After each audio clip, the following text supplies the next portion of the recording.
Alors, je suis Mathilde Baraban, je suis professeure à l'Université du Québec à Trois-Rivières en études littéraires et je suis co-titulaire de la chaire France-Québec sur les enjeux contemporains de la liberté d'expression. Je travaille sur la littérature contemporaine, les approches socio-historiques du texte et sur la liberté de création.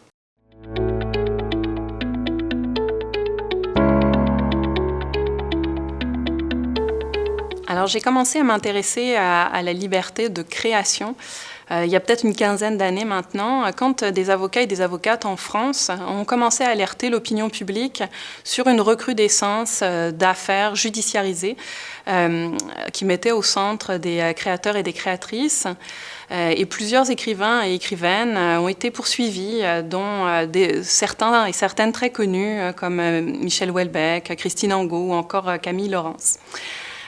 Comme spécialiste de la littérature contemporaine, je me suis intéressée à ces différents procès et je ne sais plus comment, mais je suis tombée sur des décisions de justice que j'ai commencé à lire avec beaucoup d'intérêt. Je me suis évidemment rendu compte qu'il y avait toutes sortes de questions qui m'échappaient, puisque je ne suis pas juriste, mais aussi qu'il y avait un certain nombre d'éléments qui étaient très intéressants pour la théorie littéraire. Et j'ai eu l'envie toute simple de former un petit groupe de recherche avec des juristes qui allaient pouvoir répondre à mes questions juridiques, mais aussi avec des chercheurs et des chercheuses qui, comme moi, travaillaient sur les arts et lettres ou sur la langue. Au fil des années, on s'est intéressé à différents cas et on a commencé à s'interroger sur les droits et les devoirs des écrivains et des écrivaines, et plus largement des artistes, en croisant nos lectures à la fois des œuvres incriminées et des décisions de justice. Ce qui nous a amené à nous interroger sur la protection peut-être très spécifique dont avait besoin cette expression qu'est la création artistique.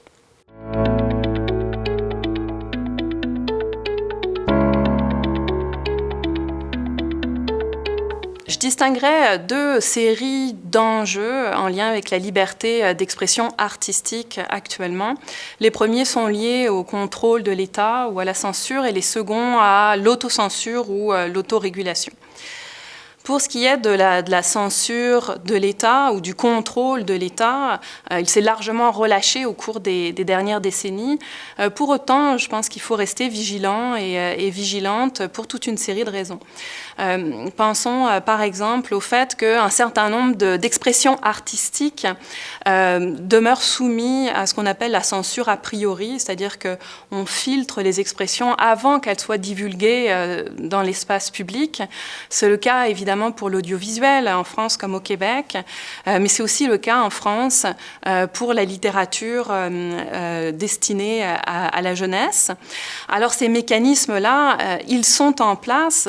Pour l'instant, les instances sont relativement libérales, mais on peut toujours penser qu'au besoin, il pourrait faire l'objet d'un resserrement. L'autre enjeu, toujours du point de vue du contrôle de l'État, c'est le travail du législateur. Alors, au cours des dernières décennies et des dernières années, il y a eu toute une série de législations qui, a priori, n'avaient pas grand-chose à voir avec l'art, mais qui peuvent et qui ont eu un impact sur l'art. Alors, je pense, par exemple, à la législation sur la pornographie juvénile, sur les discours haineux ou encore sur le terrorisme. Très récemment encore, il y a eu un projet de loi fédéral au Canada, le projet de loi C-63 sur les préjudices en ligne. Dans tous ces cas-là, il faut arriver à trouver un équilibre qui est très difficile à trouver entre ces intérêts, qui sont évidemment des intérêts légitimes qu'on cherche à protéger, mais aussi la protection de la liberté d'expression et en particulier de la liberté d'expression artistique. Je remarque que l'État, c'est la même chose en France et au Québec, est particulièrement vigilant en matière de protection de la jeunesse. Il y a eu plusieurs affaires en lien avec ce qu'on a le droit de représenter ou non quand on met en scène des enfants ou quand on s'adresse aux enfants. Par exemple, la question de la représentation dans des romans de la sexualité quand on s'adresse aux enfants, ou encore encore la représentation de viol d'enfants qui est très encadrée, ou, dernier exemple, la représentation du suicide. Je pense qu'un dernier enjeu pour le contrôle artistique, pour le contrôle de la liberté d'expression par l'État, concerne ce qui se passe en ligne sur Internet. Alors, l'écosystème de la création a été complètement bouleversé ces dernières années du fait que de plus en plus de créateurs et de créatrices diffusent directement leur production en ligne, sans intermédiaire, ce qui pose évidemment toute une série de questions, non seulement en lien avec la propriété intellectuelle, mais aussi avec la régulation des discours dangereux. J'imagine que l'État va avoir beaucoup de choses à faire pour arriver à réguler tout ce qui se passe en ligne. Pour l'instant, on est dans un état, je dirais, de deux poids, deux mesures. C'est beaucoup plus contraignant pour les diffuseurs, les créateurs qui passent par les voies traditionnelles que pour les plateformes en ligne qu'on a beaucoup de mal à surveiller. Alors j'en viens à la deuxième série d'enjeux qui sont cette fois-ci liés à l'autocensure, ou ce que j'appellerais plutôt l'autorégulation. Beaucoup de débats ont pris place dans l'arène publique, de mobilisation, parfois aussi des actes d'intimidation autour de la création.